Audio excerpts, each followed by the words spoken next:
Welcome to another edition of ClearTalk.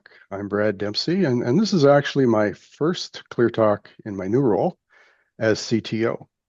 And with that, I'm very excited to welcome our new CEO, Nate Gardner, to Solutions 360 and your first edition of ClearTalk. How are you, Nate? Doing great. Thank you for having me and super excited to be here and part of the team. Excellent. And how's the new job working out? Oh, it's been awesome. I've had a few months in the role now and just so thrilled with the quality of the team that we've built at Solutions 360 and had an opportunity to travel quite a bit and meet several of our customers, which has been a lot of fun to see all these integrators in action.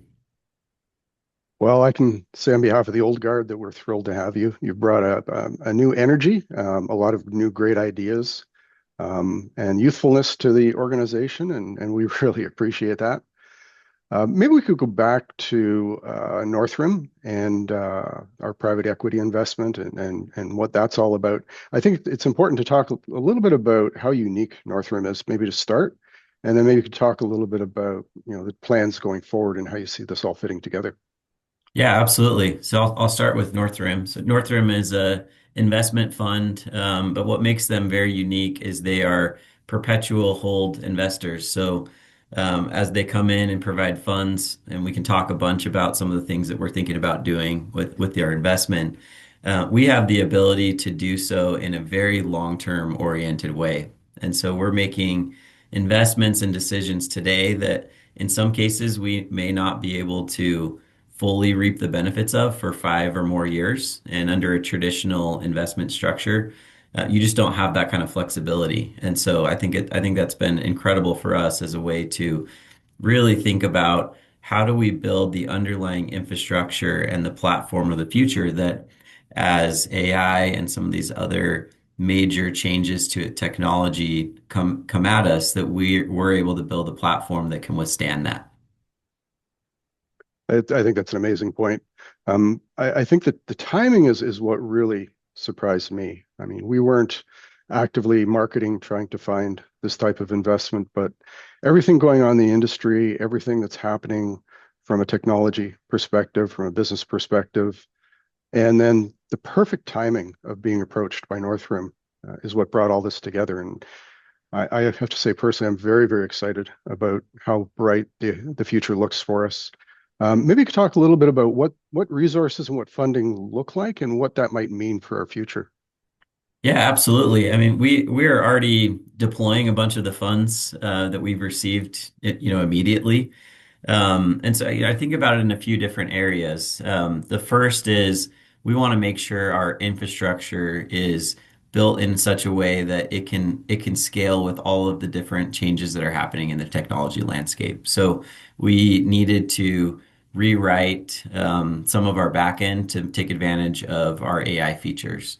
The way we interact with software is changing, and so you'll also see changes to the way we've built our front end and the way that you interact with the application. And I'm sure you could even highlight some of those specific things that have been done.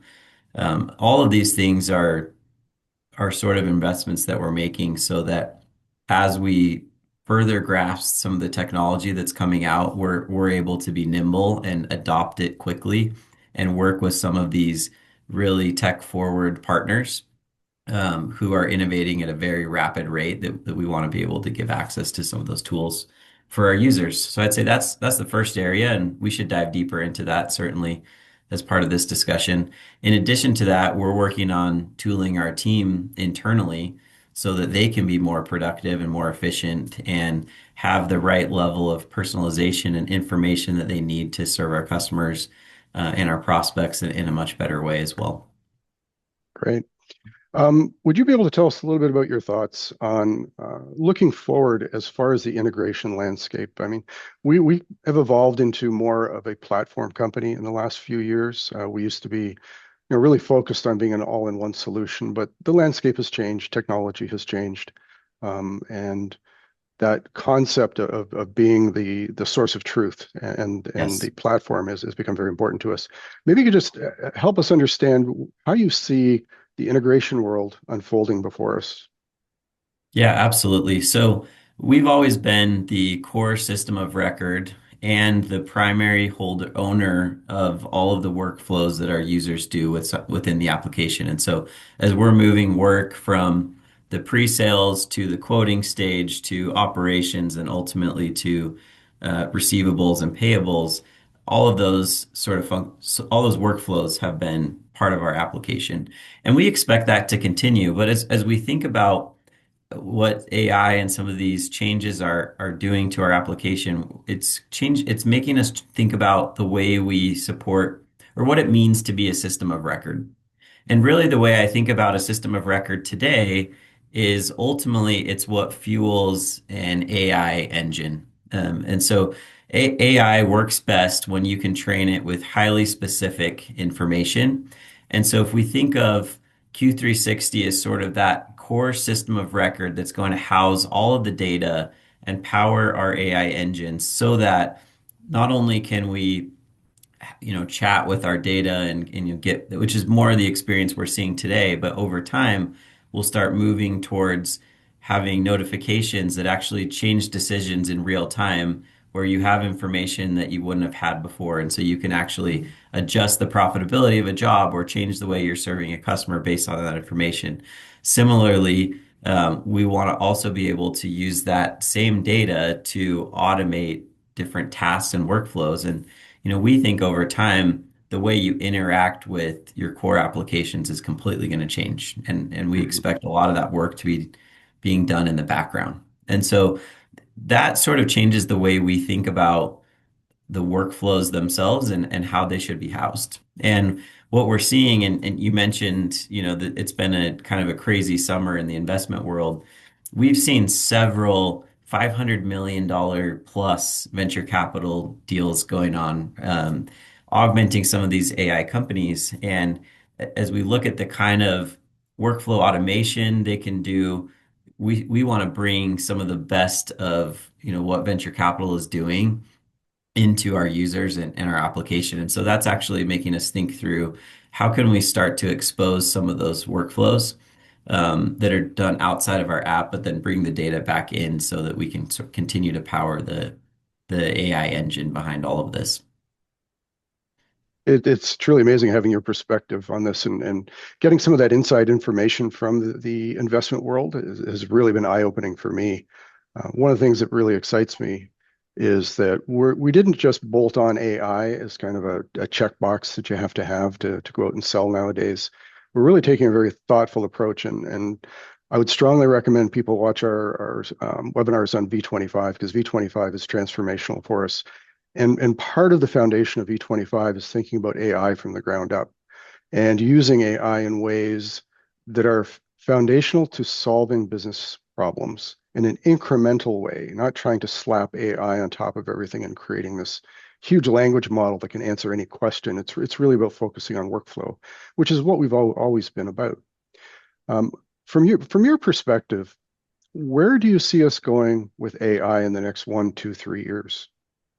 Yeah, I think there's a handful of paths. I think first, as we mentioned, bringing in partner applications that work with our app, to where AI has already reached a level of maturity where we can immediately start to see changes in the efficiency of specific workflows.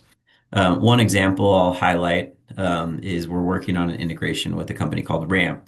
And what Ramp does is manage vendors, accounts payable, reimbursements, and their application is extremely slick where you can take a picture of a receipt or even just swipe a card with a vendor and it will pre-populate all of the fields that typically have to be done manually in a kind of accounts payable workflow.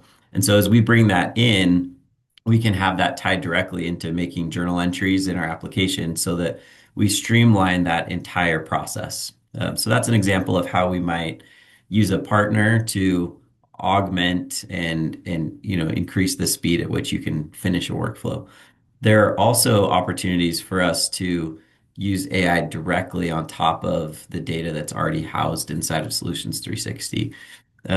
Example that we've seen is in V25, we've built a tool that allows our AI to know exactly what forms or what data that you're looking at. And so with the click of a button, you can, in the back end, effectively create a data cut that we feed directly to the model so that it knows exactly what we're looking at, and we can query that, get answers, have it automate tasks, things like that. And there's a ton of opportunity for us to go through the entire workflow of everything that happens inside of an integration business and identify specific tasks that happen repeatedly where we can just at the click of a button have it perform those tasks on our behalf. Very, very, very exciting. I've been playing with Ramp, and obviously I'm working on the integration with our developers, and very, very impressed with its capabilities. It's one of the integrations I'm looking most forward to, and we are working on quite a few integrations. One of the things that I should mention is V25 is built from the ground up as a system around an API.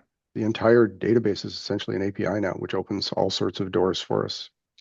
One of the other things that really excited me, if we can change tact a little bit, about the partnership with Northrim is the concept that we are now looking at potential acquisitions, different ways of not only growing our revenue and the size of the company, but growing our capabilities. Can you talk a little bit more about that? Yeah, absolutely. I think what we're really looking to do is build out a full platform that can run every single possible workflow inside of an integrator business or an MSP. And we now have, with the partnership with Northrim, three ways of going about that. We've talked a bit about integrating with partners, and as we look at ones who are working on very horizontal workflows, horizontal meaning these are things that apply to every single industry. The accounts payable is a great example. Accounts receivable is another example. We'll work to partner with companies who have specialized in just that workflow. And then there are tasks that happen specific to this industry where the data that we have underlying it or the workflows are very specific to the industry where we have now one of two options. We can either build out that functionality that doesn't exist within our software today, or we can go make acquisitions to fill in gaps in our product portfolio. And so we're actively, doing both. We're having discussions every week about, prioritizing what we're going to build internally on our product roadmap, and then also looking for opportunities to augment that with M&A. Yeah, a lot of exciting stuff coming down the road. It's the future looks so bright. I mean, we just have so many opportunities now, and we're in a position where we can really leverage all the changes that are going on and embrace them. So, well, I thank you for your time today. I've learned a lot. I hope everybody else has enjoyed, and we look forward to many more Clear Talks in the future with you. Absolutely. Thanks for the time. Great. Thanks, Nate. Have a great day.